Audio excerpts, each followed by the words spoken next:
Ao vivo. Thiago, prazer, cara. Quanto tempo, né? Quanto foi a última vez que a gente se cruzou? Pô, Silvio, faz tempo, nem me recordo. Talvez no Rio Open, no último Rio Open que eu fui com o Tomás há 3 anos atrás, eu acho, antes da pandemia. Nossa, Pode tem ter tempo. sido o último. Foi. Tem tempo. Aqui, bom, em nome aqui da PTB, agradecer o Edmir aqui o convite mais uma vez. E tá aqui para bater papo, né? Na verdade, essa história de live e quando eu faço também no meu canal de entrevista, esses termos são muito técnicos e a gente é técnico em outro lugar, né? Aqui na frente da câmera a gente não tem nada de técnico. A gente vai bater papo, contar aqui é a história. parte que eu menos sou técnico, para ser sincero. Exatamente. Então a ideia aqui é bater papo e falar. E eu acho que a melhor maneira sempre que eu gosto de começar a falar conta um pouquinho, Thiago, da tua história, né? Obviamente a tua história começa igual a da maioria de todos nós, né? Começando juvenil, mas aonde foi? Como é que foi? E como é que você passa ali a trajetória do juvenil e como é que começa no profissional? Você treinou com que hoje é seu sócio, né? O Ed, grande amigo meu. Você não era nem nascido, a gente estava junto já, jogando 10, 12, 14, 16. É um dos caras mais, acho que, queridos da minha geração. O cara que eu aprendi a gostar quando era moleque, quando era de Bauru ainda e cresci sendo um cara muito legal. E hoje se transformou num grande amigo, um grande treinador, mas acima de tudo uma grande pessoa. Então conta um pouquinho dessa tua história lá de moleque até chegar agora. Bem rápido, Bom, tá? Porque, pô, o roteiro aqui é longo. Se a gente for contar a tua história, a gente vai ficar só na tua história. Vamos lá, então. Em primeiro lugar, bom, para mim é um prazer estar aqui, né, falar um pouco sobre tênis, né, que eu acho que é bem interessante essa parte, né, que a gente consegue passar um pouco a mais, né, principalmente aí para os pais e para os atletas também que acompanham aí o canal. Então, para mim é realmente um prazer estar aqui podendo estar falando sobre isso. Então, vamos lá. Então, comecei a jogar tênis aqui em Rio Preto, 5 anos de idade, clube com meu pai. Meu pai nunca tinha jogado, ele começou a fazer aula particular, comecei junto ao clube. Então, é um começo, acho que, como a maioria dos jogadores aqui no Brasil, né? E com 10 anos começou, aqui o mesmo processo normal, 10 anos, torneios federados, depois 12 anos, torneios brasileiros, e 14 anos, torneios COSAT, e até chegar nos ITF ali nos 16, com 16 anos já comecei a jogar ITF, né, com 16, 17 anos. E fiz a transição mais normal aí para o tênis profissional, né, que foi com 14 para 15 anos, eu tive que sair de Rio Preto, porque Rio Preto nós não tínhamos um centro de treinamento, então eu tive que, no Rio Preto nunca tinha tido, né, um jogador profissional, eu não tinha referência nenhuma aqui. Nessa época, estou falando aí em 1997, foi até o ano que o Guga ganhou, né, o primeiro Roland Garros. E eu saí daqui em janeiro para ir para Campinas treinar com o Sareta e com o Ricardo Melo, porque naquela época a gente não tinha nem acesso ainda à internet, né? Então a gente não tinha nem acesso à informação. Então a gente tinha que buscar a informação, né? A gente tinha que sair realmente. Eu fui treinar no João Soares. Então você é um pouquinho mais novo que eles, né? 2 anos mais novo que o Sareta e o 2 Ricardo. anos. Né? Eles jogavam 18 e você 16. Eu sou 82, eles são 80. Naquela época eu jogava o primeiro ano de 16, eles estavam jogando o primeiro ano de 18. Então foi quando eu me mudei realmente de Rio Preto, foi quando eu realmente tomei a decisão de ser tenista profissional. Nesse período eu tomei a decisão, né? Eu saí de Rio Preto para ser tenista profissional e fui para Campinas. Fiquei um ano lá, foi um ano muito bom para mim, porque eu aqui em Rio Preto não tinha parceiros para treinar, não tinha amigos, no torneio eu me sentia um pouco excluído, e lá eu consegui realmente ter né, um grupo, realmente uma equipe, né, para eu estar treinando e me desenvolvendo. Foi muito bom o trabalho. Naquele ano eu já acabei entre os 10 melhores do Brasil, e no ano seguinte, no final do ano, eu resolvi voltar para Rio Preto, para treinar em Rio Preto, e tive a sorte de conhecer o Edivaldo nesse período.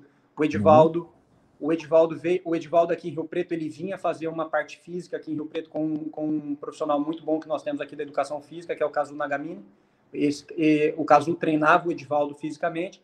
O Edivaldo, como você conhece, ele tinha passado 5 anos na Alemanha, né, trabalhando na formação lá na Alemanha, e ele estava voltando para o Brasil, e ele veio visitar, né, como eu estava falando, a gente não tinha acesso à internet, ele tinha que vir até aqui, ele veio até Rio Preto para conversar com o Kazu, que fazia anos que ele não conversava. E eu tive a sorte de estar entrando na academia nesse momento que ele estava saindo. Ele estava saindo da academia, despedindo do Kazu, eu estava entrando, e aí ele falou, você sabe que ele é de Bauru, ele estava em Bauru, E ele veio aqui simplesmente para isso. Se 10, 15 minutos que não acontece, que eu chegaria mais tarde ou ele saísse mais cedo, não teria acontecido esse encontro. E aí ele me chamou para treinar, o casual, o Thiago, joga, né, tal. Aí eu lembrei que eu fiz uma clínica com ele no VAT 69, que quando tinha aqui em Rio Preto, que ele dava algumas clínicas durante o evento, lembra do satélite VAT 69? E aí e aí a gente acabou treinando. Então nossa história começou aí, a minha e do Edivaldo, já desde os meus 16 para 17 anos, não, 15 para 16 anos. E eu classifiquei para o COSAT nesse período. Então comecei o trabalho com o Edivaldo nesse primeiro ano eu já acabei no meu primeiro ano de 18, eu acabei 7 do mundo, eu fiquei 7 do mundo do ranking TF, né? Foi meu melhor ranking. E depois já fiz a transição para o profissional. Nesse mesmo ano já ganhei meus primeiros pontos profissionais e fiz a transição. No meu primeiro ano depois de profissional, depois do 18, eu estava 250 do mundo já. Depois, no ano seguinte, eu tive uma lesão no ombro, que eu precisei fazer uma cirurgia no ombro, que atrapalhou um pouco a minha evolução. E aí, com 24 anos, entrei top 100 pela primeira vez, com 24 para 25 anos, e sempre fiquei num ranking de mais ou menos 130, 140, 150, atingindo o meu melhor resultado, que foi o ranking de 88 em 2009. Né? Eu fiz aquele jogo com o Federer em 2008, então, em 2009, eu cheguei no meu melhor ranking, 88. Mas sempre tive nessa linha aí de 120, 130 mais ou menos o meu ranking, que era onde eu realmente ficava. Tá, então agora Então, aqui só você falou... Só para terminar, parei de jogar em 2013. Em 2013 foi onde eu parei de jogar, fiquei 2 anos quase fora do tênis. Em 2015 comecei a trabalhar realmente como treinador. Tá, e aí você falou rápido aí, mas vamos só aqui para terminar de fechar. Você falou rapidinho ali o meu jogo com o Federer, mas vamos lá, vamos aprofundar um pouquinho, né? Você jogou na maior quadra do mundo contra talvez o maior jogador do mundo, de todos os tempos. Fala um pouquinho a sensação, Arthur Ashe Stadium, US Open, Federer do outro lado. Resumindo, como é que é essa sensação? Bom, sem dúvida, foi o grande jogo, né, da minha carreira. Eu coloco esse jogo e o jogo de Copa Davis que eu fiz contra os Estados Unidos, né? São os 2 jogos assim que realmente... Você jogou na Flórida, né? Aquele confronto. Jogamos ali em Jacksonville, que eu fiz o 5º ponto ali contra o Kerr.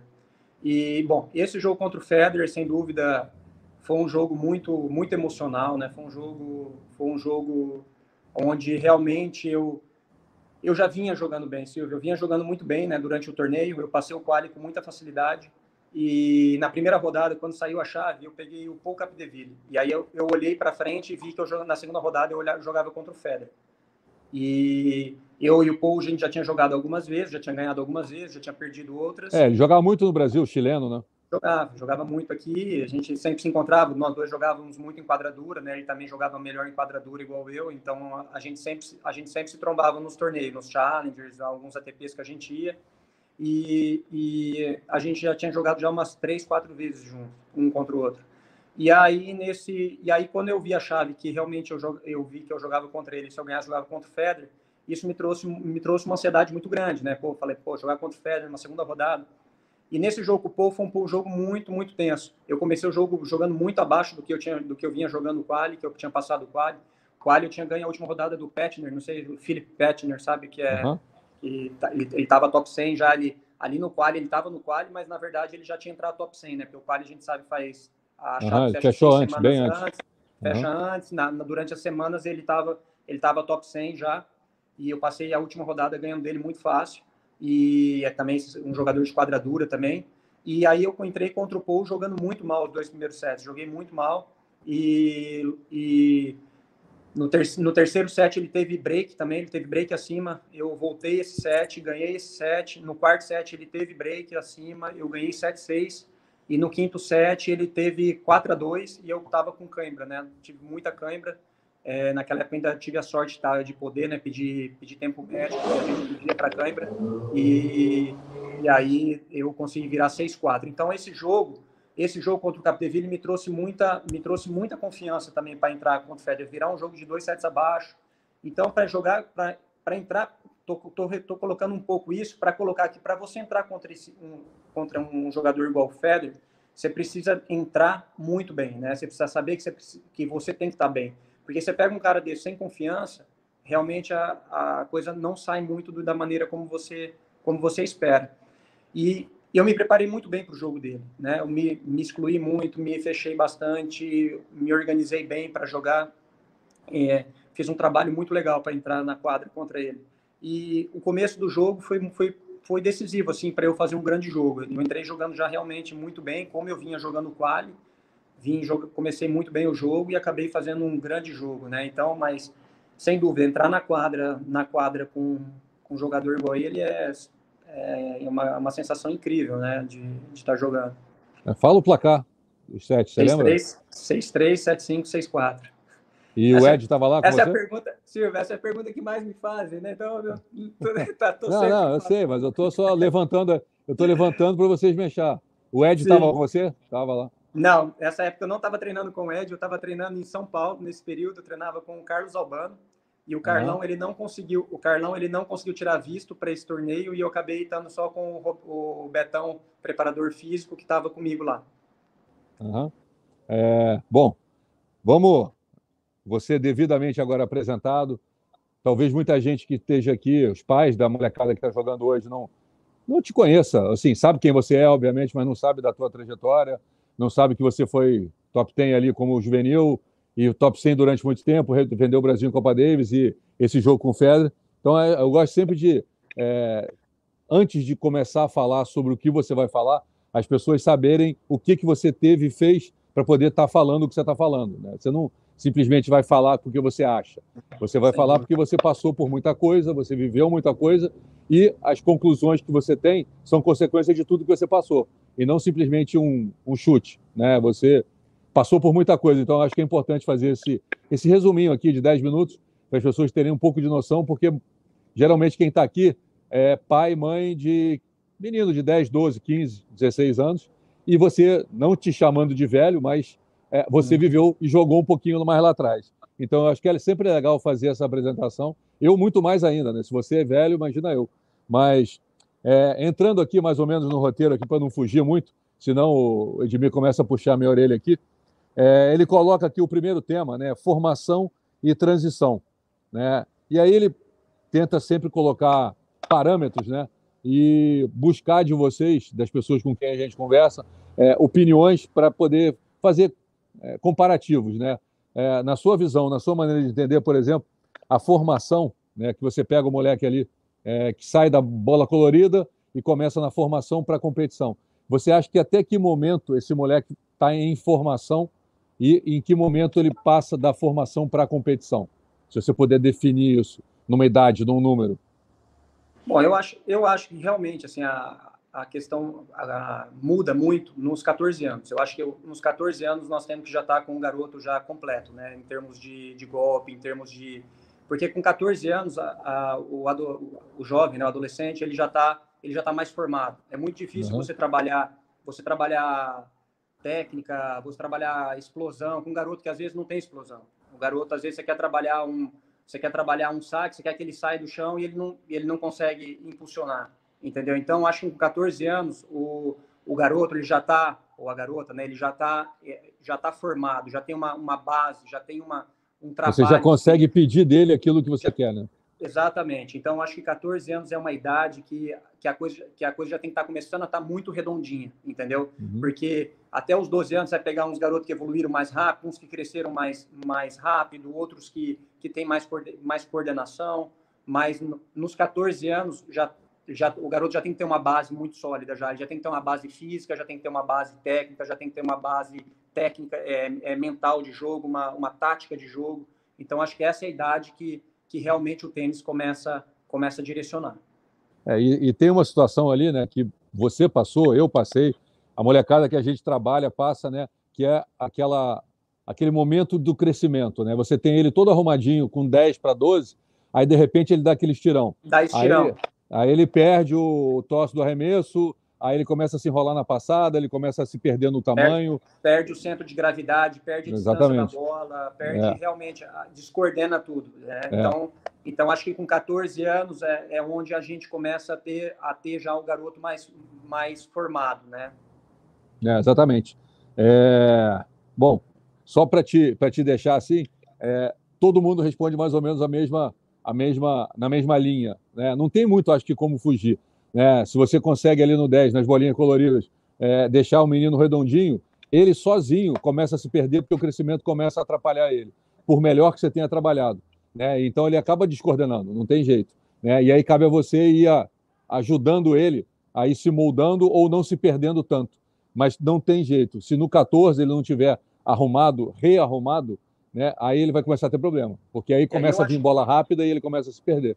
E eu acho que é uma coisa muito importante também de estar chegando nessa idade dos 14 anos, é a maneira que esse garoto está jogando, né? Não os resultados em si, mas sim a maneira que ele está jogando. Porque com certeza com 14 anos ele já passou por várias competições, né? Então ele já tem uma característica, ele já tem uma maneira de jogar.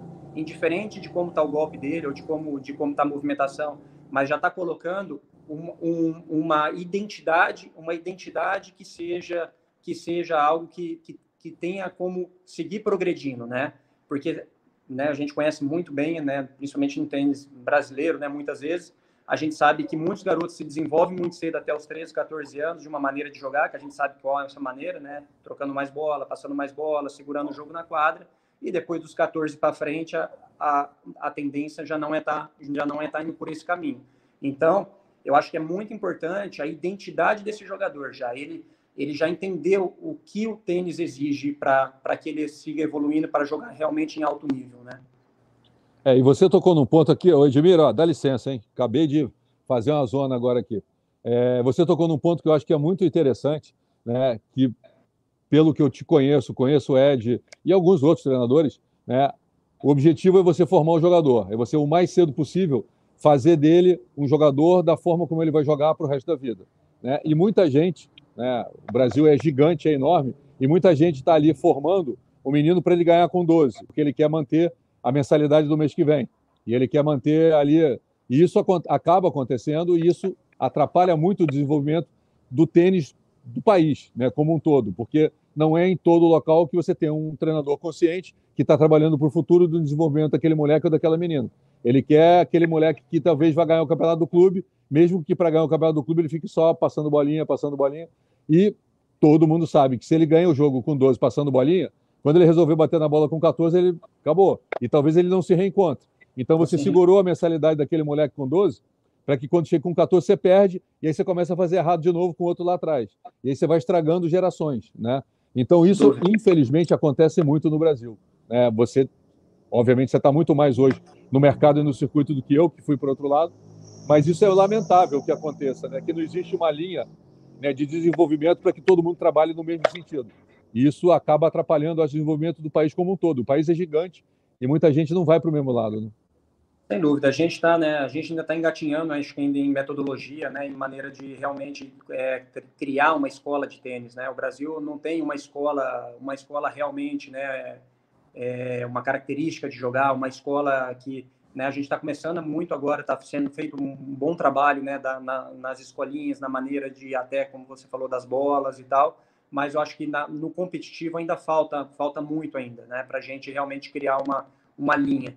E o que eu digo muito aqui, Silvio, né, que você estava seguindo aí o que você falou, nessa idade que nós estamos falando, até os 14, até os 16 anos, tá? Para mim, tá? Até os 16 anos, não importa a derrota ou a vitória, importa como você está ganhando ou como você está perdendo, né? Porque ganhar e perder é uma coisa, a gente sabe, é a coisa mais natural do tenista.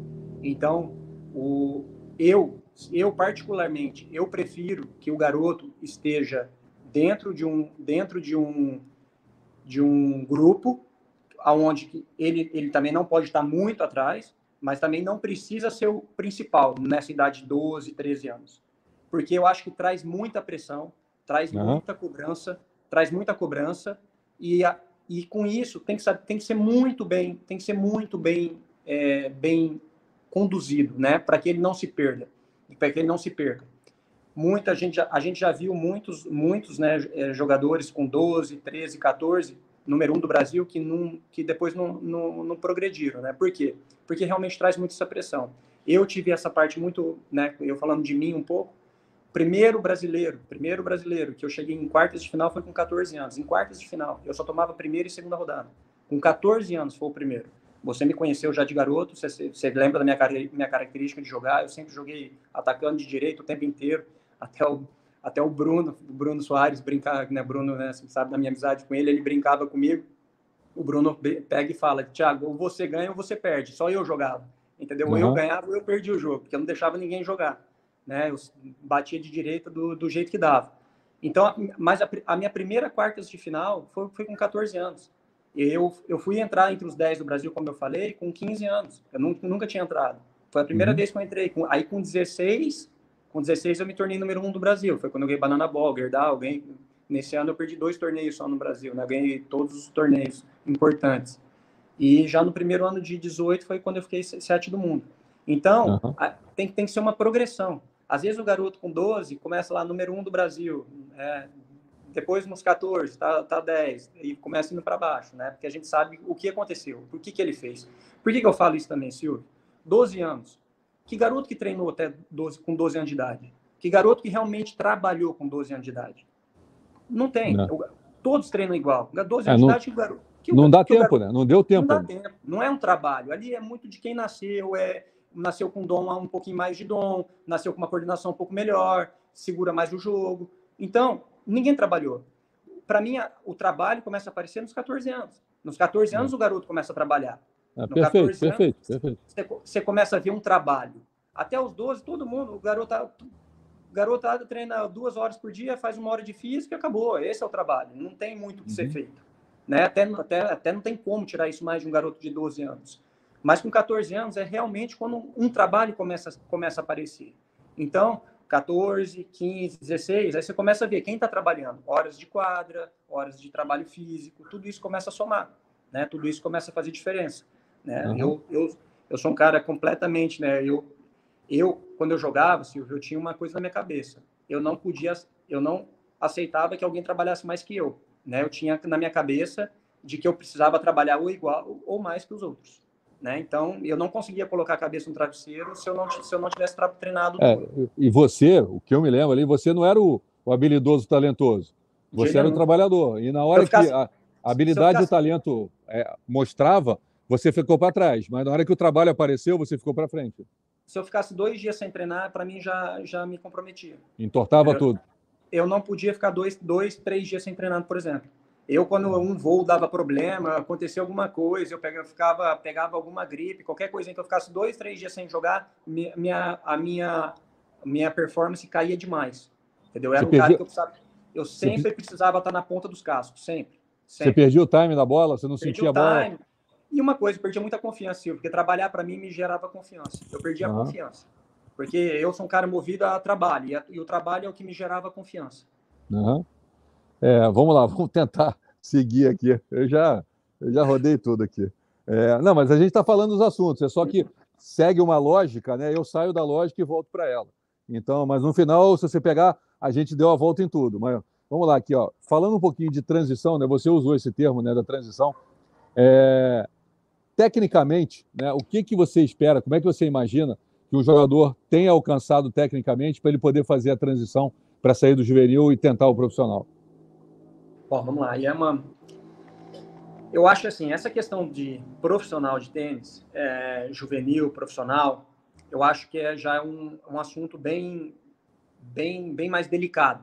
Deixa eu só aqui, botar aqui exatamente como ele colocou. Tá? Tecnicamente, como que você acha que isso tem que acontecer para a transição e botando o college junto disso, que não necessariamente seria só no profissional, mas o college seria uma parte dessa transição ou você acha que também dependendo... Eu acho que isso depende muito do jogador, né? Tem jogador que o college tem que ter para fazer a transição e tem jogador que você está com ele preparado que ele pode pular essa parte. Enfim, mas vamos lá, você que tem que dar a sua opinião. Eu tenho dois casos agora, né? Que são atletas que estão aí mostrando esses 2 caminhos que é o que você falou. Eu acho que, em primeiro lugar, você tem que avaliar o atleta. Você tem que avaliar a parte emocional, a parte familiar. Você tem que olhar todo o contexto do jogador. O jogador, ele você tem que ver como ele está amparado para entrar no profissional, certo? Os resultados que ele tem, a maneira que ele joga, Então, acho que tudo isso você tem que englobar tudo isso para você realmente falar, vamos jogar profissional, entendeu? O college hoje, que nem eu vou falar os dois casos, né? Sabe que eu trabalhava com o Matheus Alves e com o Nathan Rodrigues, né? Os dois treinavam aqui comigo em Rio Preto.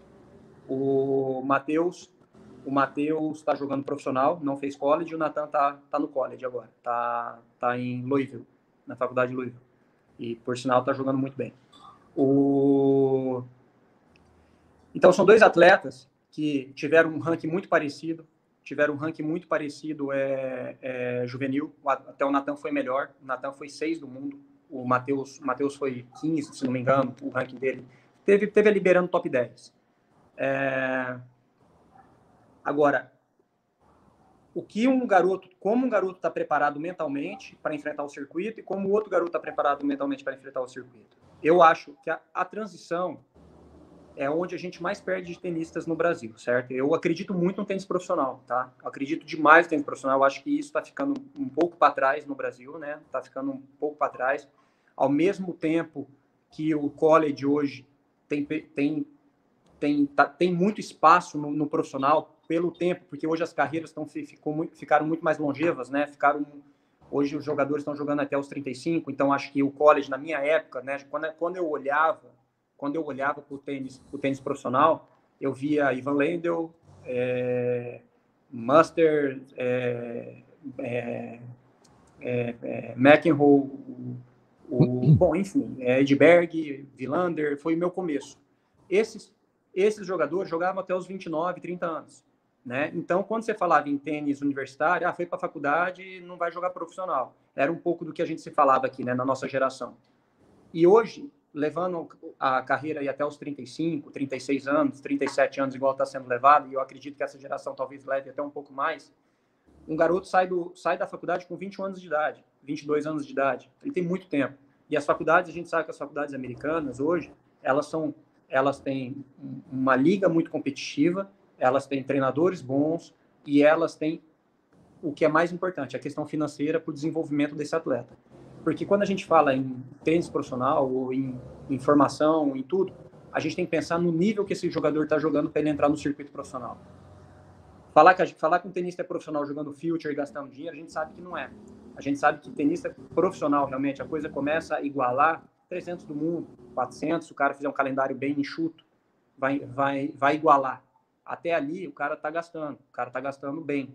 Então, a gente não pode pensar que isso é tênis profissional, né? A gente tem que pensar que ele está se desenvolvendo, ele está numa empresa que ele está colocando ele está aportando dinheiro naquela empresa para ele chegar uma hora a realmente se tornar profissional e receber daquilo, né?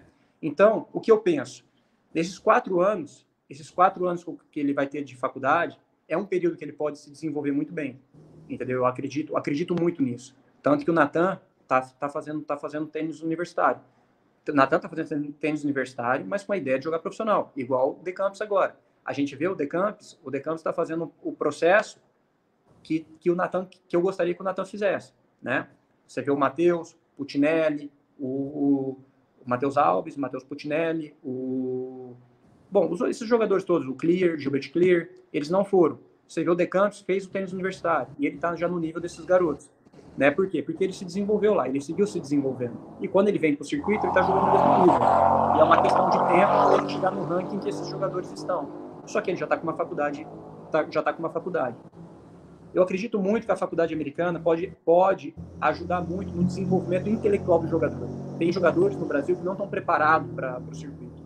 Ele não está preparado realmente para estar dentro do circuito. A gente sabe o tanto que o circuito cobra, o tanto que o circuito é pesado, o tanto que é difícil você jogar future, ficar nos torneios futures, torneios que pagam pouco, torneios que as condições não são as melhores. A gente está lidando com jogadores que já estão ali há muito tempo, que sabe que não vai progredir, outros que já estão final de carreira, entendeu? Então, a questão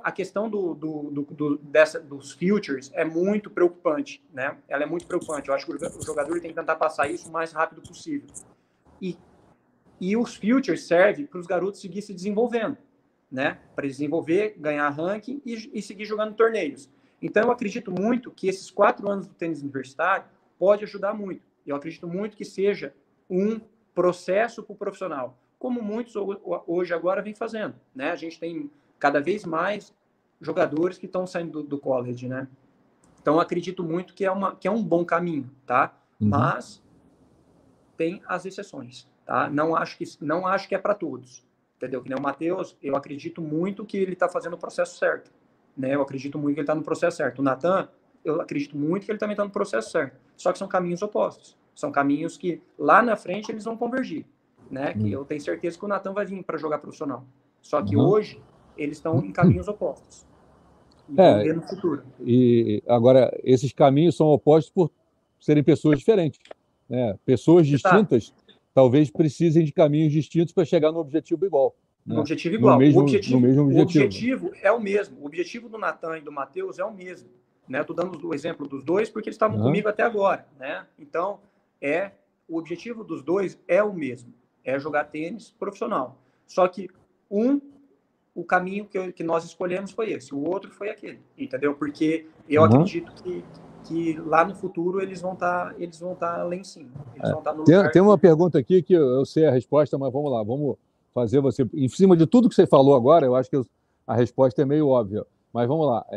Independentemente de para qual caminho você direcione, conhecendo o jogador que você tem, mas esse trabalho, a preparação que você faz, seja ele para ir para o college ou direto para a ATP, o trabalho que você faz é literalmente o mesmo. Igual, idêntico. Foi isso que eu já, até numa conversa que eu tive com o Edmir, eu tive essa mesma conversa. Eu treino um jogador que vai para o college, um jogador que vai para o profissional. Na verdade, eu treino todos os meus atletas pensando que eles vão jogar tênis profissional. Todos eles. Claro, uns eu consigo puxar mais, outros eu consigo puxar menos, entendeu? Nem todo mundo consegue dar aquilo que a gente está cobrando, mas a maneira de trabalhar é igual. A maneira de trabalhar é igual, entendeu? Eu acho a gente tem que olhar para onde que o tênis está indo, o tênis americano, que nem você pega e fala, mas o cara tem que saber jogar dupla. Pô, que é melhor duplista que os nossos? Hoje o que nós mais temos são duplistas, entendeu? Falar que os nossos meninos sabem jogar dupla, entendeu? Olha quantos duplistas nós estamos colocando, entendeu? Então, é a maneira, não é... o tênis, ele não... Tênis é tênis em qualquer lugar, ou na faculdade, ou no profissional, é igual, entendeu? Agora, quanto mais esse garoto se desenvolver até os 17 anos para a escolha de uma boa faculdade, por exemplo, o Natan mesmo está fazendo Louisville, está com 100% de bolsa numa faculdade de primeira divisão e ganhando jogos lá, ele perdeu um jogo, né? No final de semana agora eles ganharam de Clemson, ganharam de uma faculdade muito, muito top, né? Então, eu acho assim, a maneira de trabalhar é igual, né? Não tem, como eu vou trabalhar, esse garoto vai fazer college, eu vou trabalhar diferente. Não, vou desenvolver o tênis dele, né? Desenvolver o tênis dele para que ele chegue, né, ou jogar profissional ou jogar college da mesma maneira. A questão do college, do profissional também, Silvio, uma coisa que eu não mencionei, né, é a questão financeira. A gente sabe que essa parte financeira pesa demais. Essa transição é uma transição muito cara, né? Realmente é uma transição muito cara para um pai. Se tiver na mão de que nem o Matheus foi fazer essa transição porque ele tinha um respaldo, né? Ele tinha um patrocínio que pagava as contas, que deu esse tempo para ele se desenvolver, né? Porque um jogador hoje, para jogar profissional, para jogar future, fazendo um calendário bem feito, viajando com o treinador, fazendo as coisas certinho, a gente sabe que é caro, né? É um custo muito alto, né? Que a gente sabe que se isso sai do bolso do pai, né? A gente por isso que eu falo, tem que olhar todo o contexto, tem que olhar tudo da onde está vindo, como está sendo feito, porque traz pressão, né? Um pai que às vezes né, não tem aquela condição, mas está investindo e aí ele vai cobrar o garoto. E a gente sabe que essa cobrança, ela não é benéfica, né? Ela não vai trazer benefício nenhum para o atleta,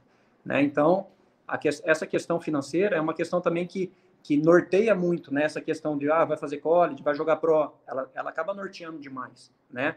Claro que tem a questão do atleta, mas também tem essa questão financeira, né? Que realmente é uma incerteza, né? Você jogar profissional é muito incerto, né?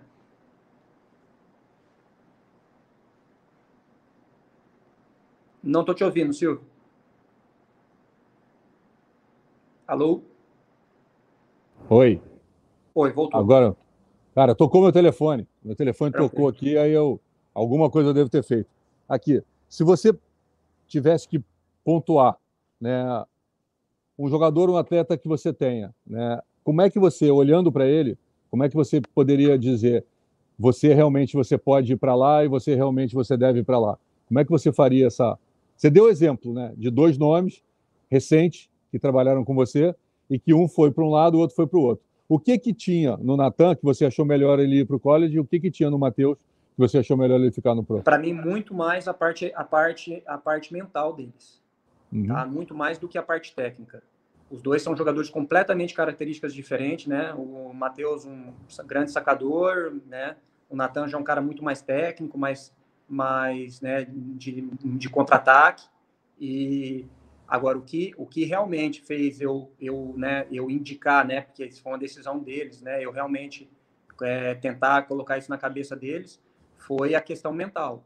O Natan, ele ainda não estava preparado realmente. O Natan ainda não sabia se era isso que ele queria, se ele queria realmente cair para o profissional, entendeu? Eu quero ser tenista profissional, é isso que eu quero, eu aguento, eu vou passar por isso.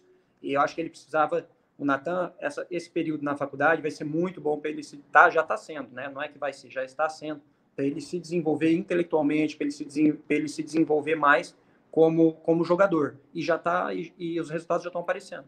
Né? Ele vem jogando demais ali, você vai ver que esse ano ele vai estar entre um dos melhores jogadores da liga. Dentro aqui dessa trajetória, né, como é que você acha que surge para o moleque? Isso eu acho que surge muito mais do sonho do que da consciência propriamente dita, mas como é que surge para o moleque assim, eu quero ser profissional? A gente ouve, acho, de todos os moleques com 10, 12 anos, todos eles querem, né? Mas aquilo é muito mais um sonho. Mas quando que deixa de ser sonho e passa a ser realmente um objetivo? Né? Eu acho que a gente pode definir isso. Com 10 e 12 é sonho. Né? O sonho está ali naquela quadra que eu estou vendo na TV e eu quero estar naquele lugar. Mas, num determinado momento, aquele sonho passa a ser um objetivo concreto. Quando é que você acha que faz essa transição do sonho para o objetivo e o que faz isso acontecer na cabeça do menino ou da menina? Bom, esse caminho eu passei, né? Então, acho que exatamente. O sonho...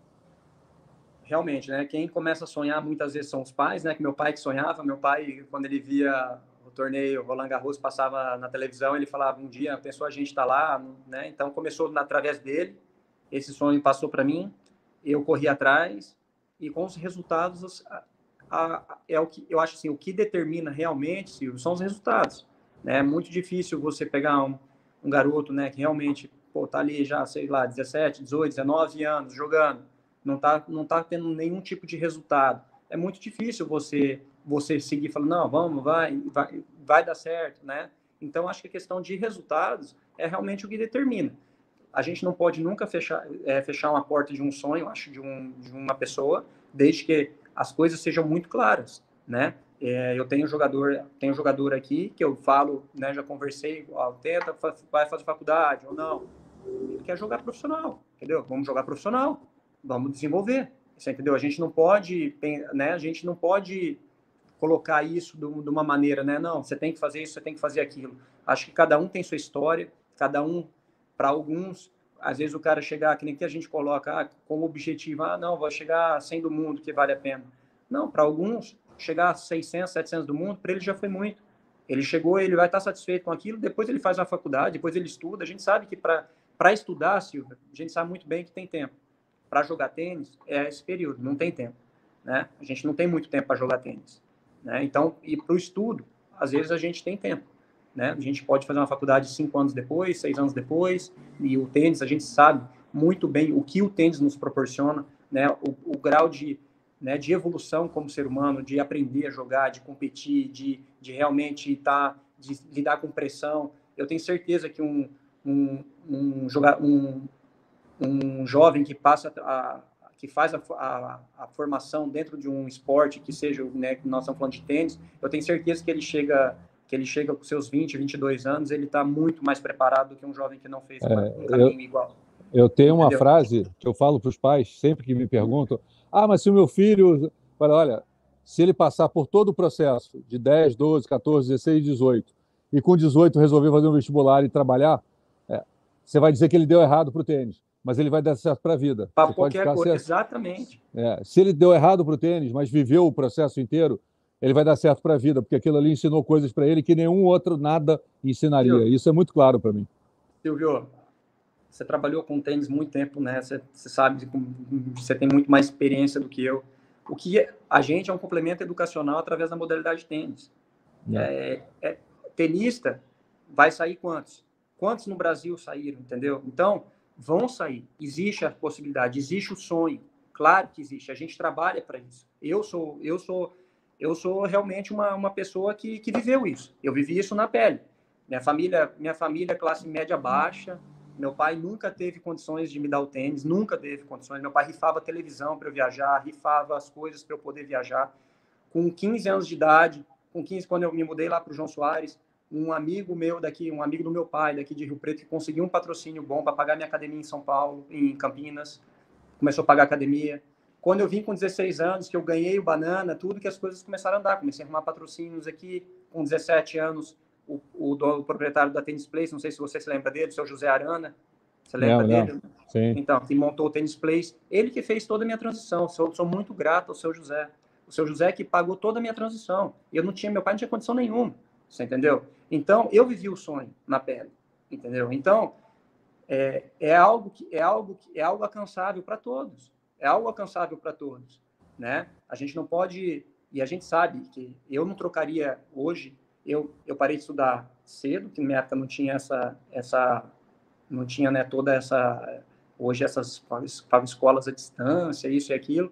Quando eu saí de casa com 14 anos, eu estudei até a 8ª série, aqui fiz um baita de um primeiro grau, né? E o segundo grau eu fiz nas coxas. Eu tenho o segundo grau completo, nunca fiz faculdade, mas fiz nas coxas, né? Não estava, né? Então, eu não trocaria nada do que eu vivi, não trocaria nada, ser médico, ser isso, ser aquilo, nada. Não trocaria nada por tudo que eu consegui viver, porque eu vivi realmente isso. E hoje o que eu faço, você sabe bem, é muito difícil, é porque realmente eu amo a competição. Eu amo a competição. Eu acredito muito na competição. Porque hoje, quantos ex-tenistas que foram top 100 no Brasil, principalmente no Brasil, trabalham realmente com competição, com formação? Né? Não é top 100? Que foi top 100. Né? Então, é realmente porque eu amo isso. Eu amo a competição. Competição, para mim, é o que me motiva. Eu não tenho motivação para trabalhar com outras coisas, aula social, isso ou aquilo. Eu não tenho motivação para isso. Entendeu? Eu sei, financeiramente, você sabe que não é o melhor. Sei muito bem. Tem toda a cobrança dos pais, tem toda a cobrança que vem por trás, só que é o que eu gosto de fazer. E é o que eu acredito. Eu acredito na competição. Eu acredito nisso, né? Então, eu acredito também no tênis, né? Nessa questão do tênis, de formar cidadãos, né? Como você falou, se ele fizer o processo, ele vai ser grato ao tênis pro resto da vida. Se ele faz o processo, ele dá certo como pessoa. O tenista, eu duvido que algum pai esteja chateado que o filho dele se torne uma pessoa melhor no final de um processo juvenil. Ele é uma pessoa melhor do que ele começou. Agora, essa cobrança não pode existir dos pais, né? Exatamente, porque vai acontecer, é natural, né? É tão natural. Eu sei porque você já está vivendo isso, eu vivo isso antes de você. Né? Tem moleques que treinaram comigo que hoje são pais, maridos, esposas, enfim, mães. E da tua época, eu nem lembro. O Henrique é da tua época, né? Luiz Henrique, o Barbosa. Sim, claro. Ele é da idade do Sareta, né? Na verdade. Ele é da idade do Sareta, isso. Dois na frente. Junto o tempo todo. Pois é, exatamente. Então, ele é um moleque que hoje, ele tem 40, 41, família super bacana, super bem sucedido. E ele fez 1 ponto na ATP, de simples, fez 30 pontos de dupla. E ele não foi tenista profissional, ele experimentou o que era 1 ano e meio, 2 anos de circuito, mas 30 pontinhos de dupla. E hoje é um cara super bem sucedido, assumiu o negócio do pai, tem várias empresas, é um pai de família maravilhoso, filhos super bacanas, enfim, ele virou uma pessoa que eu tenho o maior orgulho de ter ajudado no processo dele. E um pontinho na ATP. Daí do Rio também, olha o Albano Franco, onde está hoje. O Albano, exatamente. Tinha esquecido o Albano. O Albano deu 1 ano. O Albano é mais seu do que ele, né? O Albano é 1 ano a menos que ele. O Albano pegava o meio de nós dois, né? O Albano é de 81. O Albano, eu tive com a mãe dele agora no Rio Open. O pai dele faleceu, não sei se você soube. Não soube. O pai dele agora tem 15 dias. Ele teve no Rio aqui pro enterro, enfim, mas vamos voltar aqui. Você falou uma coisa que aqui está num dos tópicos, que são valores. Eu não sei se precisa ser exatamente números, mas na formação ali, até o 14 e depois dos 14 até você fazer a transição ou para o college profissional. Você teria números assim na sua cabeça que pudesse, tipo, quanto seria um valor anual para um moleque que esteja buscando ali ir para o college ou buscando ir profissional ali do 14 para frente? Quanto seria mais ou menos, na tua opinião ou no que você tem acompanhado, uma despesa para o moleque que está buscando isso, 14, 15, 16? Bom, Silvio, eu não tenho esse número assim de cabeça, né, assim, montado, e sem dúvida depende muito da estrutura que esse jogador está inserido, né? Então, com certeza é um número alto, é um número bem alto, né, em relação a essa parte anual. As viagens são caras, hoje o dólar a gente sabe que está pesado demais, né, para jogar ITF, tem que estar saindo do Brasil, não tem jeito, tem que estar fazendo ponto para buscar ITF, para tá buscando realmente um ranking legal, melhorando, né, essa questão do college, o TR, né, esse ranking que eles olham bastante. Então, realmente é um valor financeiro que acaba sendo alto, né? Eu estimo mais ou menos ali um garoto de 16, 17 anos que está precisando começar a jogar COSAT, ITF, esses torneios, em torno aí de uns R$ 200 mil. Ano. Ano. É um número. É um número. E isso acho que para nós é mais caro do que para o europeu, né? Essa despesa para o europeu, você tem uma quantidade maior de jogador, você consegue montar um time, você consegue viajar, voltar para casa, é muito mais barato, é muito mais rápido. Em relação também às distâncias, né Silvia, dos eventos, né? Você tem que ir, você tem que ficar. O europeu ele joga esse tipo de torneio toda semana num raio de 500 quilômetros, entendeu? A gente ele faz de van, né? Ele faz o que a gente pega avião e sei lá mais o que. Ele faz de van, ele bota um coach, 5 na van e vai e volta.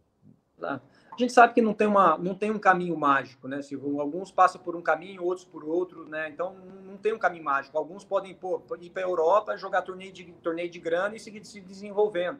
Que eu acho que o mais importante é o atleta se desenvolver como tenista, né? Isso que como que ele vai se desenvolver? Treinando e competindo em alto nível, no nível que, né, é a maneira lógica de um desenvolvimento. Agora, quais são esses torneios, né?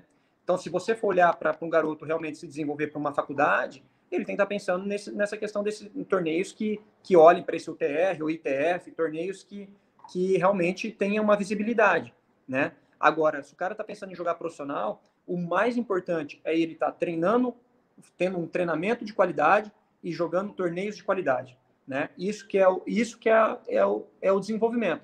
Não tem outra maneira dele se desenvolver se não for essa. Agora, se esse desenvolvimento vai ser dentro de uma faculdade, se esse desenvolvimento vai ser dentro de torneios na Europa de grana, ou jogando, não sei, ou jogando futures, entendeu? Aí já é outra. Aí cada um tem que olhar um pouco como está montado, né, as estruturas dele, né? A questão financeira, a questão familiar, questão, né, de realmente conseguir fazer a coisa acontecer.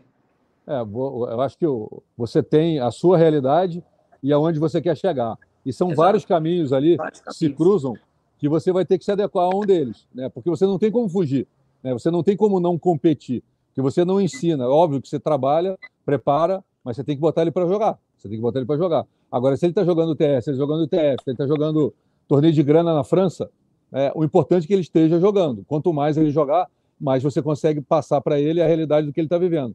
Mas a sua realidade é diferente do cara que está do seu lado, né? Sim, exatamente isso. A gente não tem que olhar, né, para quem está do lado, não tem que ficar olhando a grama do vizinho, né? A gente tem que ver para onde a gente realmente quer ir e o que a gente tem, né? E realmente o que a gente tem. Pô, nós estamos falando aí de um garoto, né? Acho que a maioria do pessoal do grupo, um garoto de 16, 17 anos, tá? Pô, e agora, o que eu faço? Qual que é o ranking que ele tá? Qual o ranking que tá? O que precisa? Como que vai organizar isso? Tem que falar, pô, vamos lá, eu tenho. Não adianta falar assim, eu quero ser piloto de Fórmula 1 e eu não tenho como ter um carro, entendeu? Então nós temos que falar, eu quero ser tenista profissional. Pera aí, como você quer ser tenista profissional? Tenista profissional custa isso. Para ser profissional você tem que fazer isso. Dá para fazer? Dá. Então vamos lá. Vai ter pressão? Tá tudo ok? Ó, pai, mãe, tá tudo, ó, é isso, sem pressão nenhuma. Vamos lá, vamos fazer, entendeu? Agora, o que acontece é que muita gente entra no meio do caminho, aí bate de frente, vai lá, eu quero que meu filho jogue profissional. Aí o treinador vai lá e vira pro pai e fala, vamos jogar esses 3 torneios na América Central para a gente ganhar ponto. Quanto custa? Vai gastar 30 mil reais para ir com o treinador. Aí volta, né, do torneio, não chega no resultado, agora não viaja mais. A gente sabe que não é na primeira que vai dar certo, né? Não. Tem que ter uma estrutura para o cara trabalhar. Até é ruim para nós trabalharmos, né? Porque vem a pressão já muito de cara. Então, o processo, ele tem que ter um, né, igual você falou, né? Nós estamos aqui para chegar aqui. O que a gente precisa fazer para chegar aqui? Quanto a gente vai investir para chegar aqui? Quanto a gente tem para investir? Para chegar aqui, não tenho isso. Se a gente fizer uma faculdade, fica, né, pode desenvolver. Ou se a gente for jogar torneio de grana na Europa, fica muito mais barato, né? Todos os dias joga, ganha um pouco de grana, né? Fica. Exatamente. A gente sabe. Você conhece bem a história do Rogerinho, que teve aí agora, né? Teve aí agora no Rio Open, entendeu? O Rogerinho ficou na Europa o tempo todo. Ficava na Europa, ele não tinha condição de ir e voltar, né? Então, só que o que ele tinha muito claro ele tinha muito claro, eu quero ser profissional. Ele jogava quali de ATP no final de semana e torneio de grana no meio. E se estivesse bem aqui, ele pulava o quali da semana seguinte. Se ele passasse o quali, ele não jogava grana. E ia se metendo. Se não me engano, ele chegou a primeira vez, ele tinha $500. E ele passou 3 meses e meio e voltou com mais dinheiro do que chegou. Mas o principal, né, foi o que você falou. A vontade era maior do que qualquer outro problema, do que qualquer outro impedimento. A vontade era maior do que qualquer coisa. E aí vai, né? O mais importante é que todas essas, né? Porque é o que eu falo, o tenista, né? O tenista, para mim, ele é 3 pilares muito importantes. Claro que o pilar mais importante é ele. Ele tem que querer demais. O segundo pilar muito importante é a família. A família é muito importante no processo. Eu acredito muito que a família, sem a família, fica muito mais difícil. E o terceiro é o treinador, né? O treinador, ele é extremamente importante, mas treinadores bons, a gente sabe que tem em muitos lugares, né? Eu tenho minha escola aqui, a gente sabe que a Tênis Root aí hoje no Rio é uma referência, tem o Patrício, que é uma referência lá também na ADK. A gente sabe que tem escolas. Agora, é muito importante que todas as partes estejam de comum acordo. Bom, essa é a sua função, é isso que você quer, então é isso. A família custa isso, é isso. Dá patrocinador, quem seja. E a outra parte, o treinador. Vamos fazer isso acontecer? Então, vamos lá. Aí nós temos E quanto tempo isso? A gente sabe que isso é um processo. Aí, de repente, o pai traz um menino para treinar aqui comigo e em 2 meses ele quer que o filho já esteja do Brasil, entendeu? É um processo a longo prazo. A gente sabe que ninguém faz milagre. Milagre ninguém faz. Não existe fórmula de bolo para fazer tenista, né? Todo mundo, né? A gente sabe muito bem que é um processo muito a longo prazo, né? Então até a receita de bolo, o bolo sai errado, né? Imagina um jogador. Então não tem jeito, sabe? Então é um processo que todo mundo tem que estar muito bem, tem que estar muito às claras, né? Eu sempre trabalhei muito assim, Silvio, eu sempre fui muito claro, né, com todos os pais que eu trabalho, sabe? Sempre fui muito claro, né? É isso, legal, ó, tem esse caminho, tem esse, vamos seguir esse caminho, tem certeza, vamos lá, entendeu? Então tem que ser muito às claras, né? Tem que ser muito às claras, porque lá na frente a conta acaba chegando, igual você falou. Não adianta você segurar um atleta aqui 1, 2 anos, não adianta, entendeu? Você está enganando, você está dando uma volta no problema, você não está resolvendo. Sim, exatamente. Aí chega uma hora que a conta chega. Aí a hora que a conta chega, você fala o quê? Você fica com que cara?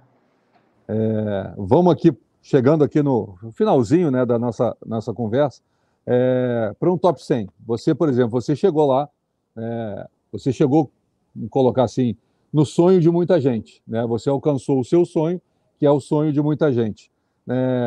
Se você puder colocar uma característica que você tenha tido e que seja uma característica comum de quem chega no top 100. Se você puder botar uma é forte, 3. 3 características de alguém que chega no top 100, que você tenha que ter 3 características, que você teve e que a maioria que chega tem também. Duas muito importantes para mim, autoconfiança e resiliência. Eu acho que essas 2 características, elas são principais. Acho que é acima de tudo, sabe? O cara ser resiliente, o cara se manter, porque o tênis, a gente sabe muito bem que a derrota ela tá o tempo todo, mas a vitória está muito perto também o tempo todo. Então, o cara que acredita e que ele tem essa autoconfiança, uma hora acontece. Acho que essas duas características são muito importantes, né, no aspecto mental, né? Em outros aspectos, né, técnico, tático, aí já tem outras coisas que eu acredito. Eu acho que tem um ponto, né, que em algum momento vai surgir a oportunidade. Você tem que estar preparado para esse dia. E aí é aí onde o cara tem que ter autoconfiança, porque ele tem que saber exatamente. que essa hora vai chegar. O garoto porque surge, né? Você viaja, chega uma hora que, quando você menos espera, cai no teu colo.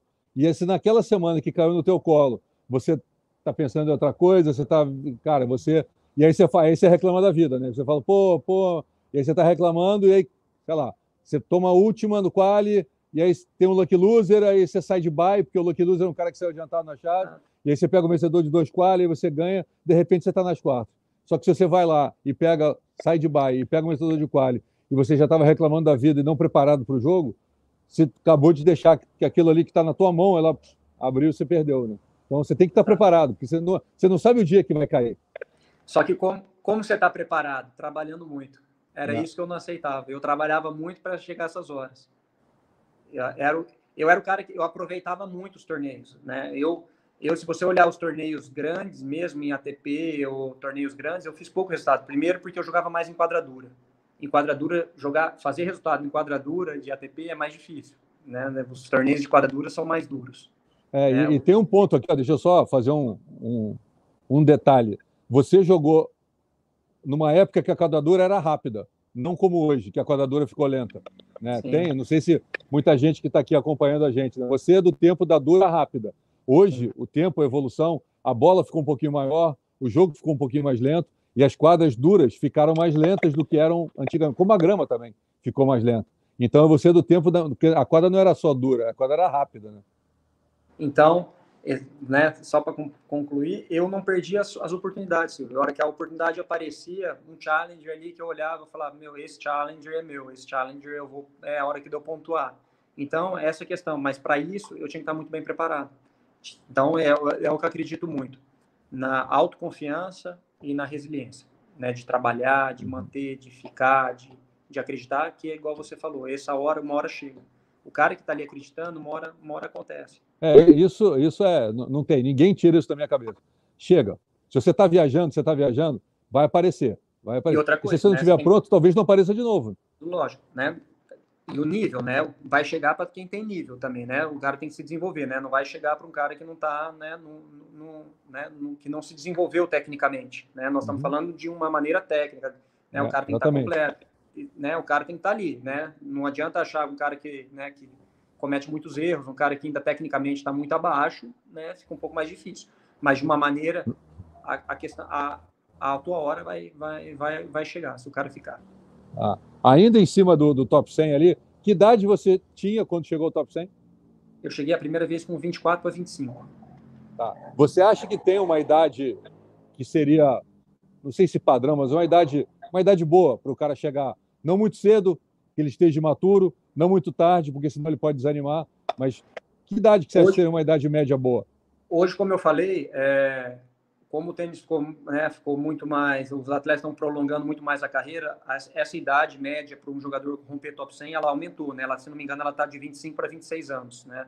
Então, hoje, para mim, hoje essa é a idade que o cara tem que estar buscando chegar, né? Com essa idade de 25, 26 anos, ele tem que estar pelo menos perto disso, né? Ele tem que estar chegando perto disso, né?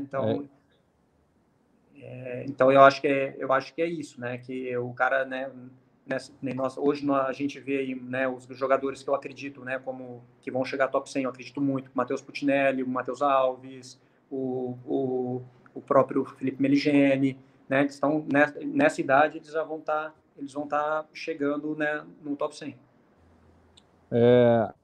E aqui mais uma, em cima também da carreira, né? Você falou lá atrás, mas só para pontuar dentro desse tema, a média hoje chega ali 24, 25, 26, e até que idade você acha que um jogador hoje pode render em alto nível? Esquece Federer, Nadal, Djokovic, que são mais um jogador médio, um jogador que possa se manter ali, top 100. Tranquilamente, Silvio, tranquilamente, 35 anos, tranquilamente. Que daria para ele ficar 10 anos top 100. Tranquilamente. Sem estar forçando nada, né? Exato, sem forçar nada. 35 anos hoje tá novo pro circuito hoje, novo. Um cara que tá bem, você vai pegar a top 100 aí hoje, você vai pegar perto dos 35, deve ter uns 15, 20. E o que você acha que mudou para fazer com que essa longevidade aumentasse? Com certeza o trabalho de preventivo, né? O trabalho o trabalho físico, né? O preventivo, que a gente começou, a minha época, né, de juvenil fazia muito pouco, no profissional eu já comecei a pegar um pouco mais esse trabalho, né? A parte hoje física, antigamente, e outra coisa também, né? O treino, né? Antigamente os treinos, eu sou um cara da old school, né? Da escola velha, eu trabalhava demais, eu gostava demais de horas de quadra, horas, volume. Hoje o trabalho é muito mais em cima de intensidade, né, do que de volume, né? A gente ficava aqui 4 horas, 5 horas na quadra, brincando. Hoje em dia o atleta fica menos, né? A primeira geração que eu treinei, que é a geração do Fino, do Jaime, dos meninos que eu treinei na época, que jogavam contra ele, né? A gente ali treinava 3h30 de manhã, 3h30 da tarde. Eram 2 turnos de 3h30. Eram 7 horas por dia. Quer dizer, hoje, olhando para trás, né, o quanto a gente era burro, né? E fazia quanto de parte física? Um cara que treina 7 horas de quadra, como é que faz? Aí você dava uma alongada e um pouquinho de musculação, e em 3 meses você quebrava o cara, né? Exato. E é o que acontecia, né? Era isso que acontecia muito. E aí os tenistas eram mais grossos, né? Mais forte. Hoje não. Hoje a gente sabe. Hoje o tenista hoje ele tem que ser rápido, né? Ele tem que ser ágil. Ele tem que ter muita mobilidade, flexibilidade. O trabalho de mobilidade e flexibilidade, né? É o que está fazendo aí com que eles não se lesionem tanto nas articulações, né? Antigamente a gente ia para academia e levantava peso, né? A gente fazia supino como se fosse halterofilista. E hoje você fortalece com borracha, né? Com elástico, Exato, né? entendeu? Então, não, mas a evolução é impressionante, né? A evolução... O cara segue fazendo supino, mas ele faz um supino hoje com desequilíbrio, né? Com menos carga, com muito mais trabalho de propriocepção, muito mais trabalho de equilíbrio, né? E a gente não, a gente antigamente era força bruta. Então, isso daí fazia. Para você ver, o que me atrapalhou muito foi uma lesão com 20 anos, né? Eu tive uma lesão de ombro, né? 20 anos eu operei o ombro, 20 para 21. E eu nunca mais tive a mesma mobilidade de ombro. Eu perdi muita potência de saque, né? Eu sacava, até meus 20 anos, eu sacava mais do que eu saquei a minha carreira inteira. Porque eu perdi muita mobilidade. Aproveitando que ontem teve a Davis aqui no Rio, né? Brasil e Alemanha, fala do teu jogo. Você falou que você teve 2 grandes jogos, né? Que você tinha na memória com muito carinho. O do Federer você comentou lá atrás. E Brasil e Estados Unidos, jogou em Jacksonville, na Flórida, lá em cima, no norte da Flórida. Como é que foi esse jogo? O que significou esse jogo? Esse jogo, para mim, foi o divisor de águas, Silvio. Esse jogo, para pouca gente assim que eu converso, esse jogo foi onde eu decidi parar de jogar no final dele. No final dele, no dia seguinte, eu acordei, eu não tinha mais nenhuma motivação mais. Ali para mim, assim, foi o divisor. Assim, eu passei, acho que todas as emoções que eu podia passar como tenista. Foi um jogo assim emocional. Representar o Brasil na Copa Davis sempre foi meu sonho, assim, sempre foi a minha maior prioridade. Eu tive em 2 confrontos, como jogador mesmo, eu participei de 2, contra a Croácia e contra os Estados Unidos. Tive em várias outras, mas eu era sempre o 5º jogador, estava muito como 5º jogador. Muitos no confronto no saibro, né? O saibro eu não tinha como característica principal, então eu ia mais como 5º jogador. E esse confronto, para mim, quando eu tive uma lesão muito grave, e 2 anos antes desse confronto, esse confronto foi em 2013, em 2011 eu tive uma lesão muito grave nas costas. E e eu pensei em parar de jogar tênis em 2011. E um dos gatilhos que me fez não tomar a decisão de parar ali era voltar a jogar um outro confronto de Copa Davis. Eu não tinha nada que me motivasse mais do que isso. Jogar Grand Slam, voltar a top 100, não era algo que motivava tanto. Agora, voltar a jogar uma Copa Davis era algo que eu tinha como objetivo. E aconteceu essa Copa Davis, né? E aí, por surpresa, ainda um 5º ponto contra o Kerry, né? E depois da gente ter perdido os 2 primeiros jogos, né? Eu e o Tomás, o Bruno e o Marcelo fizeram aquele jogo incrível contra os Bryan. O Tomás teve um jogo, uma vitória também incrível contra o Isner. E o 5º ponto, eu contra o Kerry. Eu sabia, né? Na época eu estava 120 do mundo, o Kerry era 20 do mundo. jogando na casa deles, quadra lotada, piso deles, quadra coberta. Enfim, eu sabia que a minha chance, eu já tinha ganho de um jogador ou dois jogadores com esse ranking, sabia que minha chance era muito pouca, né? E realmente, mas eu igualei demais o jogo, foi um jogo incrível, ganhei o primeiro set, o segundo set estava com break acima, acabei perdendo o set, terceiro set duro, quarto set ali acabei perdendo 7-6, mas assim, em termos de emoção, eu passei todas as emoções que eu poderia ter. Muito assim, eu não me recordo de uma maneira de eu ter acabado um jogo e ter chorado igual eu chorei ali. Ali foi tipo assim, o Bruno me consolando, passando a mão na minha cabeça no final do jogo, ali para mim foi assim, eu tava falei, agora não sei mais o que fazer. No dia seguinte, realmente, eu acordei e nada mais me motivava. Eu não tinha mais motivação. Olhei e falei, voltar a jogar outra Copa Davis, e eu parei de jogar nesse ano. No final do ano eu parei de jogar. Uhum. Então foi um divisor de água isso para mim. Tá, e para fechar, já que falamos de Copa Davis, o que você achou, Brasil e Alemanha? Você viu na TV? Assisti bastante. Assisti quase todos os jogos. Não assisti todos inteiros, mas assisti bastante. Bom, sem dúvida, o Zverev fez a diferença, né? É um jogador acima de todos. Acho que o Thiago jogou demais. O primeiro jogo incrível que ele jogou. O Thiago Monteiro. Fez um jogo ali incrível contra o Struff, aquele terceiro set. Eu olhando ele na televisão ali no terceiro set, o olhar dele ali era, sabe, assim, ele jogou muito tênis. Terceiro set ele jogou muito tênis, cara. Tá. O Thiago tá jogando muito tênis, né? O Thiago, exatamente o que a gente tá falando, o Thiago tá ali 80, 100 do mundo, tá 100 agora, né? Ele acabou de sair dentro do 100, tá 100 alguma coisinha, mas o Thiago tá pronto para estar 50 do mundo. O Thiago tá com nível. Ele é o tipo do cara que, ficando ali toda semana, uma hora vai abrir uma porta. Hora vai abrir uma porta. Cara, é o que a gente fala, é o que a gente tá falando, cara extremamente trabalhador, um cara que tá pronto, ele tá pronto para fazer um resultado grande. E daqui a pouco esse resultado vai acontecer. Uhum. A dupla ali, né, o Jaime teve, como capitão, optou, né, por tirar o Marcelo ali, colocar o Felipe, né, ele e o Bruno não tem um histórico muito bom, o Marcelo e o Bruno não tem um histórico muito bom, né, de jogar no saibro pesado, acho que por causa disso que o Jaime tomou essa decisão. Um jogo duro, eles tiveram muita chance ali no segundo set, né, tiveram bastante chance ali de levar, de fechar no segundo set, apesar que no tie break ali o Felipe e o Bruno não jogaram tão bem. E depois no terceiro set eles abaixaram um pouco, né? Um pouco. Eu acho que ali a chance foi ali no 0-1, 15-40. Ali ele podia 0-1, 15-40, depois eles tiveram uma vantagem e o cara meteu 3 primeiros saques, era impressionante. Eu estava atrás dele, ele, as 3 vezes, os 3 pontos, foi 15-40, 30-40 e vantagem contra. Nos 3 ele meteu um puta primeiro saque e eu falei, cara, não é possível que esse cara vai fazer isso, e de novo ele foi lá e repetiu. E aí depois eles acabaram sendo quebrados, e para mim, a dupla mudou totalmente o outro jogo, porque o Zverev entrou totalmente diferente. Se entra 2-1 pro Brasil, óbvio, número 3 do mundo, não estou tirando o mérito dele, mas ele não teria entrado, ele entrou leve, tipo, quem viu, ele passou do meu lado, eu estava do lado de fora ali, no trajeto, né, que vinha de onde ele vinha, tinha que passar por onde a gente estava, ele passou assim, tipo, sabe, tranquilo, e ele não passou assim, enquanto o Thiago Wilde no primeiro dia, ele passou pesado, que ele estava abrindo o confronto, e ali ele, tipo, aquilo ali mudou tudo. Ele entrou, porque ele fez o primeiro set, ele errou uma bola no primeiro set. E quando acaba o jogo, eu pergunto para ele na coletiva, ele fala, foi o meu melhor jogo desse ano. Para ele, na opinião dele, foi o melhor jogo dele em 2022. Então, para mim, mudou tudo. A dupla mudou tudo. Realmente, assim. Ele entrou muito solto. O Thiago segurou um pouco ali o começo do jogo, mas, de repente, né, ele estava muito para frente, jogando realmente toda a primeira bola que o Thiago deixava um pouquinho mais curta, ele já entrava. E realmente fez a diferença. E só para entender o quanto o Thiago jogou bem, porque no primeiro eu acho que ele se assustou um pouco, porque o Zverev veio muito alto, mas o Thiago equilibrou, no segundo teve 7 pontos.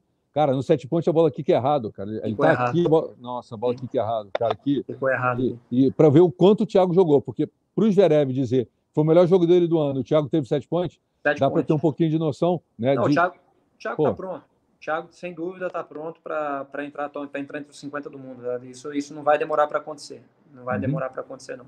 Tá jogando, ele tá fazendo frente com todos os caras aí, os melhores do mundo, tá ganhando de caras muito bons. E daqui a pouco ele vai puxar um resultado bem grande. Pô, Thiago, chega, né? Tá bom. Falamos bastante. Não bebi água, cara. Eu fiquei o tempo inteiro sem beber água. Bom demais. Aqui, Bom, prazer, primeiro, né?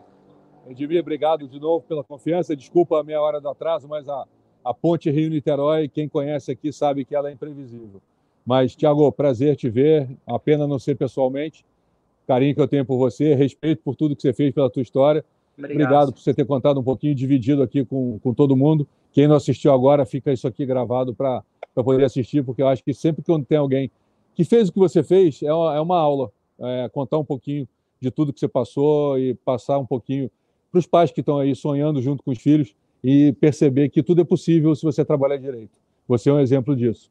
Obrigado, Silvio. Obrigado a todos aí também. Obrigado, Edmir, também pelo convite. E deixar essa mensagem, né? Acho que o mais importante, né, Silvio, para todos aqui é que eles acreditem no processo, né? Com o tênis como uma ferramenta educacional, que o tênis sem dúvida nenhuma, vai trazer muitas coisas boas aí pros filhos, sem dúvida nenhuma. Valeu, Thiago. Obrigado. Obrigado, Silvio. Tchau, Um tchau. abraço, Boa um noite abraço a aí para todos. todos. Tchau, Tchau, tchau. tchau. Obrigado mesmo pela oportunidade. Tchau, tchau.